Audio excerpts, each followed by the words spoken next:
ससुर का घर।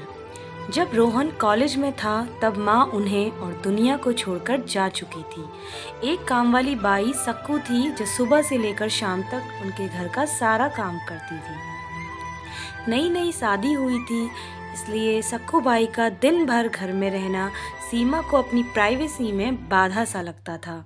इसलिए अब सक्कू बाई सुबह खाना बनाना, कपड़े और पोछा करने के बाद चली जाती है और वापस शाम को आकर खाना बनाती है। सक्कूबाई की दोपहर की गैर हाजिरी से कई छोटे मोटे काम दिखाई देने लगे, जिनमें से ज़्यादातर काम बिना कहे सुधीर जी ये सोच कर लिया करते कि बहू को मदद हो जाएगी, लेकिन बहू सोचती कि ससुर को औरतों के काम में दखल देने की आदत है। एक दिन मौका देखकर सीमा ने रोहन से कहा, क्यों ना हम बापूजी को वृद्धाश्रम में भेज दें। सिर्फ एक बार पैसा भरना पड़ेगा और उन्हें भी अपनी उम्र के लोगों का साथ मिल जाएगा। हमें भी अपनी प्राइवेसी के बारे में ज़्यादा सोचना नहीं पड़ेगा। रोहन ने सीमा की बातों पर ज़्यादा ध्यान नहीं दिया।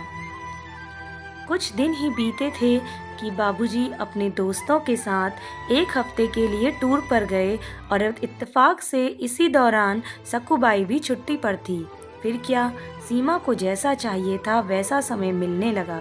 अब रोहन रेस्टोरेंट में खाना खा लेता और सीमा का काम ऑमलेट, ब्रेड या मैगी में चल जाता।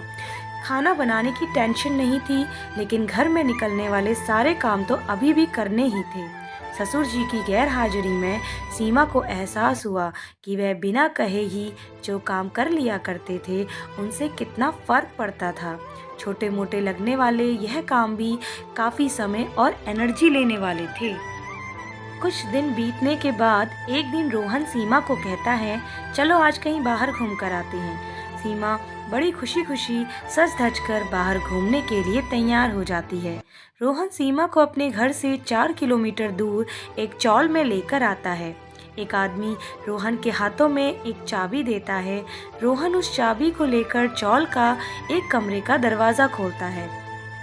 कमरा खुलते ही 2 रूम वाले उस छोटे से अंधेरे से भरे घर के अंदर रोहन सीमा को लेकर जाता है और कहता है, कैसा लगा तुम्हें हमारा नया घर? रोहन कहता है, हम अगले महीने से इसी मकान को भाड़े से लेकर रहेंगे अलग और अपनी प्राइवेसी का मजा लेंगे। अभी मेरी आमदनी के हिसाब से हम इसी को अफोर्ड कर सकते हैं। पूरे रास्ते सीमा के दिमाग में तरह तरह के विचार चल रहे थे। घर पहुंचते ही उसने रोहन से कहा, माना कि यह घर माँ बाबूजी का है, लेकिन क्या हमारा इस पर कोई हक नहीं है? रोहन ने कहा, बिल्कुल है, लेकिन माँ बाबूजी के बाद। जब तक वह हैं तब तक तो नहीं। अगर तुम्हें हक समझ में आता है तो तुम्हें जिम्मेदारियां भी समझ में आती होंगी। सिर्फ हक के बारे में सोचकर और अपनी जिम्मेदारियां भूलकर स्वार्थी होना क्या भला अच्छा होता है? सीमा के पास रोहन के इस सवाल का कोई जवाब नहीं था। वह सोचने लगी कि उसने अपने क्षणिक सुख के स्वार्थ के लिए इतने नीचे गिरकर ऐसी घटिया सोच अपने दिमाग में आने दी। उसने मन ही मन पछतावा होने लगा। सीमा रोहन से बोली, मुझे माफ़ कर दीजिए, मैं सच में स्वार्थी हो गई थी। मुझसे बहुत बड़ी गलती हो गई।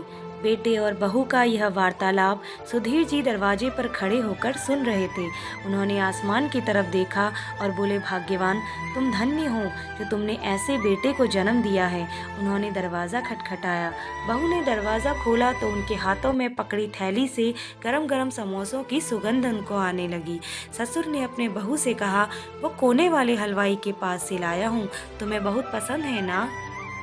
सीमा को अपने ससुर के प्रति विचार और ससुर के उसके प्रति प्यार, उन दोनों का फ़र्क समझ में आते ही उसकी आंखों में पश्चाताप के आंसू और चेहरे पर अपने परिवार के प्यार के कारण मुस्कान आ गई।